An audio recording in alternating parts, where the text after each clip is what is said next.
This is a 1992 Rover Metro Quest in Statement Rover Henley Blue. I picked this car up very, very cheap, having been one owner from new in my hometown. I didn't really want to buy it. I was sort of tipped off to it, and when I saw it, it was too good of a deal not to be missed. It was under £200 with MOT on it still. Picked it up recently, and my plan was to restore it, use it as my daily car when my girlfriend, who currently lives overseas, moves over. She can have my Mark IV Golf, which is my daily driver, and I'll just use this to bomb to and from working. It's in very good condition. The reason I bought it was because the sills are intact, which is always a good sign on these, and also the rear wheel arches were reasonable, so it had quite a lot going for it. What it has needed doing is I've welded up one hole on the rear wheel arch. I've still got to weld up a hole on the front floor, and it also needs quite a lot of paint work doing, but we've got the technology to do that. You see, I've had to do a little repair there, and the roof is all where it looks like it's been sat in the sun for far too long. Boot door's the same story, and the rear quarter's the same story. But I've got the technology to do that. For me, I was happy with the fact that it was fairly solid. There's only 2 little rust holes in it, and the engine is absolutely sweet as a nut. All the paint work I can do over the course of my ownership of it. As I say, one of the other big selling points, the engine is absolutely sweet. It's 36,000 miles, Rover K series, so known to be problematic, but this is the K8. It's no injection, fully carburetted on an SU. Not known for any sort of weak spots, and as you can see, it's in ridiculously clean condition. So I took it off the road, but it's on the road at the moment because my cousin needed a car. Look at that. In a rush, so as it still had some MOT on it, I've lent it to him for a few months, and I've just borrowed it today to nip to Sainsbury's in. This was another area that sort of helped keep the value down to purchase the rubber window seals perished on it, but I have got a new window seal waiting because they're exactly the same as the Mark IIs, so I'd already got one in stock. This was the Quest, as I say. It was the most basic model, so you've got the basic dash, basic steering wheel. There was no radio. As I say, it's still carb operated, and it's the 4-speed K8 model. So what we'll do is exactly the same as we did the other day. We'll pop this under here. We'll check the alignment's okay on that. Yeah, it is, and we'll take it for a bit of a spin. See, the engine, that's cold. It's pretty much cold, and didn't need to choke or anything. This K series is actually quite a good little engine, the K8. This still runs on hydrogas suspension, just like the Mark II and the Mark I. However, they changed the setup a little bit. This is interlinked front to back, as opposed to the Mark II, which is back only, linked left to right. And the result is the weight of the engine pushes the back up on this a little bit, which gives it a bit more of a drag car pose. The whole car handles a lot tighter. Part of that's obviously due to the suspension, and part of it's due to other refined parts of the vehicle. I mean, even little things like, it's got a much smaller steering wheel, and the engine is a lot nippier. It's obviously changed a lot from the A series engine, and the whole car, I've got to admit, this is, I'm not even saying this, I've driven a lot of cars for a living, a lot of vans. I used to drive brand new Mercedes every day. This is the best car I've ever driven. It's so tight, it's unbelievably tight on the road. I can really see why people dump VVC engines and these out of MGZRs and stuff. It's such a little pocket rocket.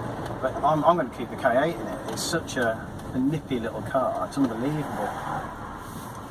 Obviously, as I say, my plan is to build this, finish building it, when my girlfriend moves over from Germany in a year or so I can have this as my daily. I need to do the respray, which is fine. I've got the technology. Most of the interior is back in it now. I did have all the interior out because I started doing work underneath it just to repaint the subframe and all that. As I say, there was one little hole in the back which I welded up. So when I get it back off my cousin, who's currently using it as his daily driver, I've just got to work forward, take the front bumpers off, check the state under there, do a little bit of painting, and as I say, obviously sort out the remains of the bodywork. But it's a fun little car, and they never appealed to me, but as the Mark III got a bit rarer and rarer, it suddenly started to appeal a lot more. You compare this to the Mark IV, which was when they were actually branded as Rover 100. I'm not so keen on them there. They've got like a bubbly bumper, they moved the bonnet back a little bit. Whereas this has still got a very sort of Mark II Metro style bonnet with a downward little lip. You know, actually a lot of people that own the Rover 100s are starting to get the wings and the bonnets off these Mark II Metros, these Mark III Rover Metros, and are putting them on their Rover 100s. I don't quite understand that, because you could just own one of these. But yeah, it's rapidly becoming an appreciating classic look, which I never thought would happen. So I'm definitely happy to do it. Unfortunately, I'm not going to be able to get you out on any open roads at the moment, because I've literally borrowed it quickly to go to Sainsbury's to grab 12 back of the finest beer d'ors that money can buy. So you won't get to see any rearing acceleration on it, but it's a world apart from the Mark II Metro.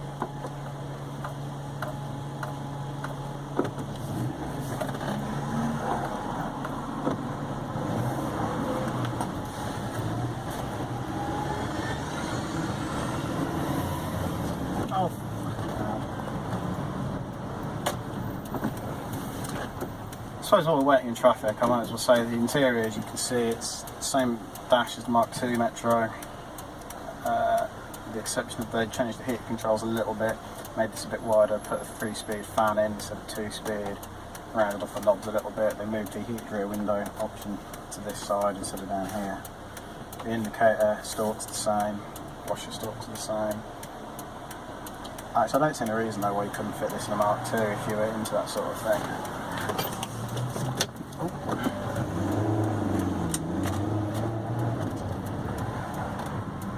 What I'm going to do is I'm going to head back to mine a slightly different way. So once we've got the goods, I'll drive back a slightly different way, and hopefully we'll be able to open it up just a little bit more. No mega speeds, of course.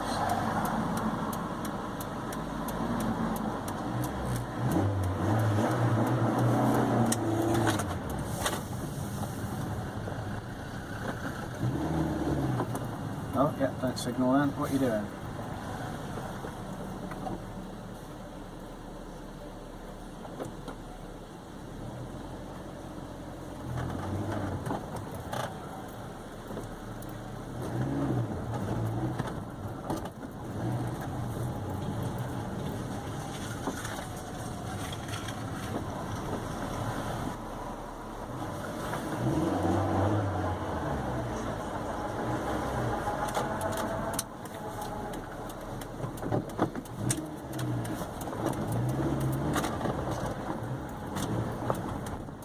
Okay, so we're black and blue monstrosity, and we'll try and open her up a little bit.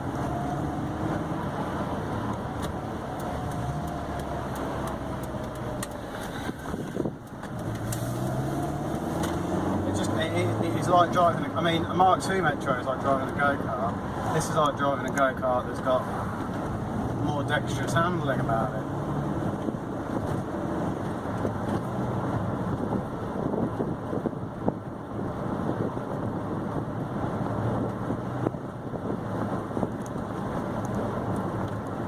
This engine is unbelievably quiet. It just sounds like a modern engine.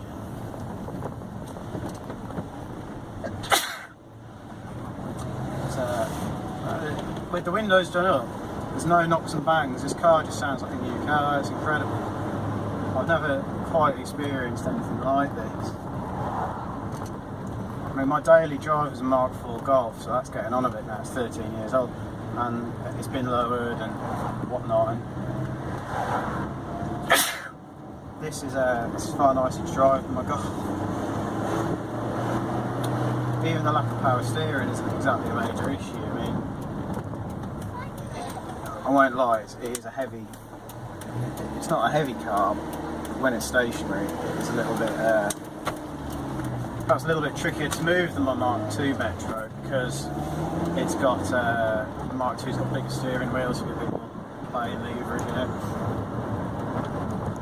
But once it's on the road, this is tight as a very tight thing. All 4 gears pull really well. So there we are. So if you haven't seen my Mark II drive video, I have done a little tour of my main restoration project, the Mark II beige one, which is done and has been done for a number of years. And I've now taken this rare opportunity to drive my blue Mark III, which won't actually be back on the road in my hands now for another year or so by the time I've got it done. But maybe I'll do a few videos along the way of